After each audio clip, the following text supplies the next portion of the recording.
చరిత్రలో మరువలేని ఘట్టం మహాకుంభమేళా. మహాకుంభమేళాకు భక్తులు తండోపతండాలుగా తరలివస్తున్నారు. రేపు మౌని అమావాస్య కావడంతో త్రివేణిలో పవిత్ర స్నానమాచరించేందుకు సుదూర ప్రాంతాల నుంచి వస్తున్న భక్తుల రాకతో రద్దీ పెరిగింది. ఇది చరిత్రలో మరువలేని ఘట్టం. ఒక్క రోజులో 10 కోట్ల మంది వచ్చే అవకాశం ఉందని అధికారులు అంచనా వేశారు. 144 ఏళ్లకు వచ్చే మహాకుంభమేళా కావడంతో దీనికంత ప్రాధాన్యత సంతరించుకుంది.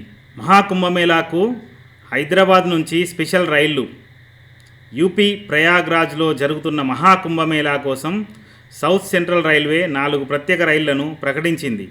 చెర్లపల్లి, ధానాపూర్ మధ్య ఫిబ్రవరి 5, 7 తేదీల్లో, ధానాపూర్ టు చెర్లపల్లి మధ్య 7, 9 తేదీల్లో ఈ రైళ్లు నడవనున్నాయి.